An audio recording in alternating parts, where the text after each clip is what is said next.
What if I told you the Bible's most famous hell story doesn't mention fire, demons, or pitchforks?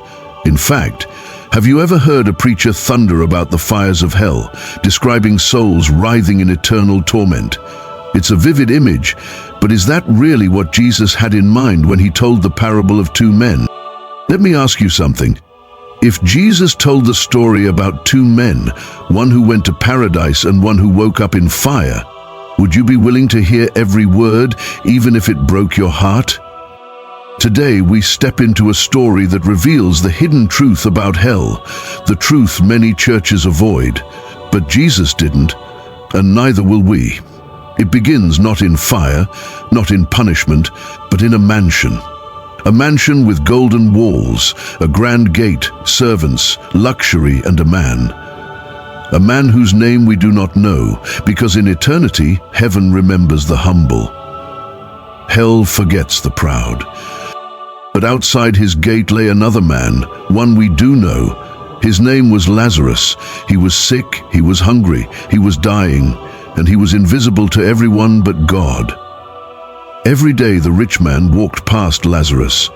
Every day he feasted while Lazarus starved. Lazarus didn't ask for silver. He didn't ask for a feast. He just hoped for crumbs, crumbs that fell from the rich man's overflowing table. But he didn't get them. Instead, dogs showed him more compassion than humans. The world called him cursed, but God was watching. When both men died, the story takes an unexpected turn. They find themselves in the realm of the dead, the Hebrew concept of Sheol. Sheol was seen as a place of darkness and shadows, where all the dead went, both the righteous and the unrighteous. It was not yet the fully realized heaven and hell that we think of today. The Jewish understanding of the afterlife was still evolving at the time of Jesus. So when the rich man finds himself in Hades and Lazarus in Abraham's bosom, these are not necessarily depictions of the eternal heaven and hell, but rather the temporary resting places of the dead, awaiting the final judgment. The rich man is not in the fires of hell, but rather experiencing the discomfort and loss of status that comes from being separated from God's presence. And Lazarus is not in the bliss of heaven, but rather resting comfortably in the embrace of the revered patriarch Abraham, a picture of righteous repose. The rich man pleaded with Abraham to send Lazarus to dip his finger in water and cool his tongue, but Abraham explained, "Son, you had everything in life. Lazarus had nothing. Now he is comforted and you are in anguish." And then the most terrifying words were spoken. "Between us and you a great chasm has been fixed. No one can cross from here to there or from there to here." The rich man was stuck permanently. No second chances, no escape, no mercy. That wasn't just punishment, it was separation from God, from hope, from peace. This nuanced understanding of the afterlife setting helps us avoid some of the common cliches and misconceptions about hell that often get attached to this parable. Too often, we imagine the rich man suffering amidst flames and brimstone, when the text itself doesn't describe his torment in those vivid, dramatic terms. The focus is more on his sense of loss, isolation and separation from the comfort he once enjoyed. In fact, the parable doesn't even use the word hell. That's a translation of the Greek word Hades, which refers to the realm of the dead in general, not necessarily the eternal hell of Christian tradition. This is an important distinction, because the parable is not primarily concerned with articulating a detailed theology of the afterlife. Rather, it's using the imagery of the afterlife to make a powerful moral and spiritual point. The real heart of the parable, it seems, is not the vivid depiction of the rich man's torment, but rather the rich man's indifference and lack of compassion towards Lazarus in life. This is the true sin that condemns him. Not his wealth per se, but his failure to see and care for the suffering person right in front of him. And this is where the parable takes an unexpected turn. Even in the afterlife, the rich man still does not fully see or understand. He asks Abraham to send Lazarus to warn his brothers, as if he's still blind to the fact that Lazarus is a person worthy of his concern. He continues to view Lazarus as a mere servant, someone to be dispatched on an errand. This inability or unwillingness to empathize, to truly see the humanity in another person, is the thread that runs through the entire parable.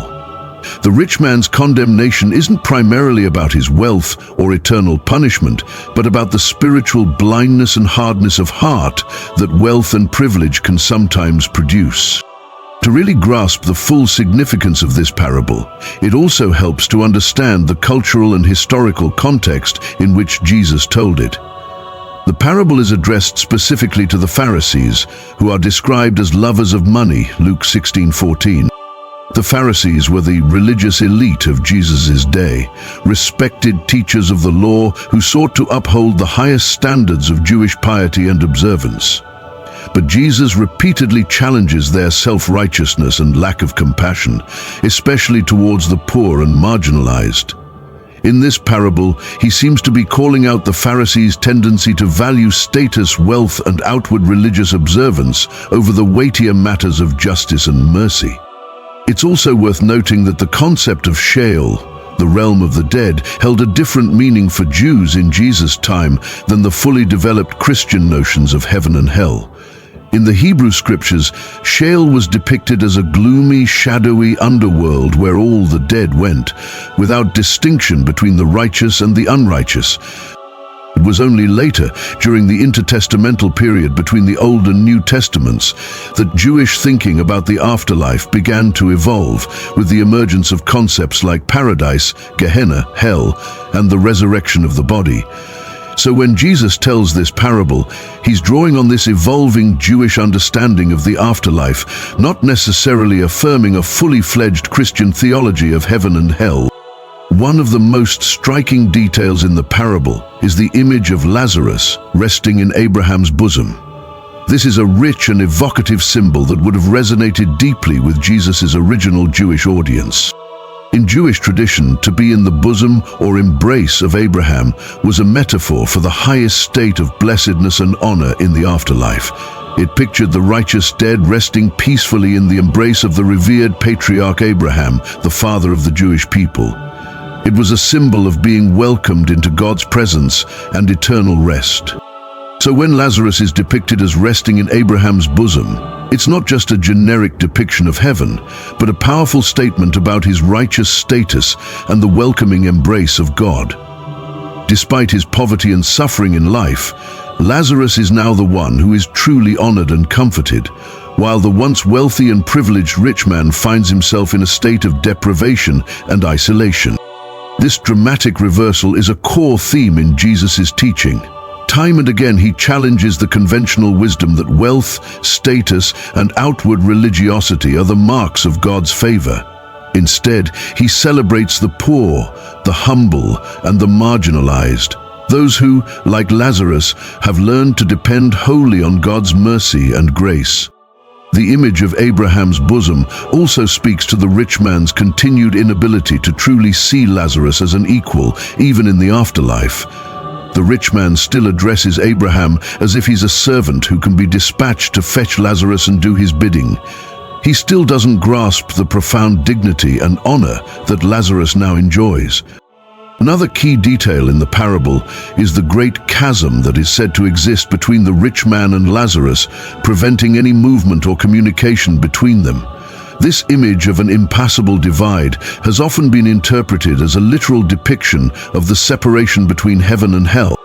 But I would suggest that the great chasm is less about a physical barrier and more about a profound spiritual and relational divide that the rich man has chosen for himself through his indifference and lack of compassion. It's not so much that God has decreed an eternal separation, but rather that the rich man has, through his own actions and attitudes, cut himself off from the grace and mercy that Lazarus now experiences. In a sense, the rich man has dug his own grave, both literally and figuratively. His wealth and privilege have insulated him from the suffering of others and have fostered a hardness of heart that ultimately condemns him. The chasm between him and Lazarus is of his own making, a consequence of his chosen separation from God and from the basic demands of human empathy and justice. This interpretation aligns with the broader biblical theme of God's desire for relationship and communion with his people. and the way that human sin and self-centeredness can erect barriers between us and the divine embrace. The rich man's plight is not so much about being cast into eternal torment, but about the spiritual ruin that results when we close our eyes and hearts to the needs of our neighbors. So what are the key takeaways from this parable, and how might they challenge and transform us today? I would suggest a few important practical implications. Beware the spiritual danger of wealth and privilege. The parable reminds us that material prosperity and social status can have a corrosive effect on the human heart, fostering indifference, entitlement, and a false sense of self-sufficiency. Wealth itself is not sinful, but it can blind us to our own need for God's grace and the legitimate needs of others. Cultivate empathy and compassion. The rich man's ultimate downfall was his inability to see and care for Lazarus, the poor man at his gate. This parable calls us to open our eyes to the suffering around us, to let our hearts be stirred by the plight of the marginalized and dispossessed. True spirituality is not about outward observance, but about the condition of the human heart. Practice radical generosity. If the rich man's sin was indifference, then the antidote is active compassion and self-giving love. The parable challenges us to consider how we might use our resources, our influence, and our privilege to tangibly bless and uplift those in need. It's a call to generosity that goes beyond the occasional charitable donation. Seek justice, not just charity. While the parable highlights the importance of personal acts of compassion, it also points to larger questions of social, economic, and political justice. Why was there such stark inequality between the rich man and Lazarus in the first place? What systemic factors contributed to Lazarus's destitution? These are the kinds of questions the parable prompts us to grapple with. Ultimately, the parable of the rich man and Lazarus is not just a morality tale about the afterlife, but a penetrating examination of the human heart and its capacity for both profound empathy and tragic indifference. It challenges us to look beyond our own comforts and concerns, to see the Lazaruses in our own lives and communities, and to respond with the same radical love and compassion that God has shown us. As we conclude, I want to leave you with one final thought. Who is your Lazarus today? Who are the people in your life, in your community, or in our world who are suffering, marginalized, and in desperate need? The ones whom it's easy for us to overlook or ignore in the busyness of our own lives. How might God be calling you to see them, to care for them, and to work for their flourishing? The parable of the rich man and Lazarus is ultimately a powerful invitation to greater empathy, generosity, and justice.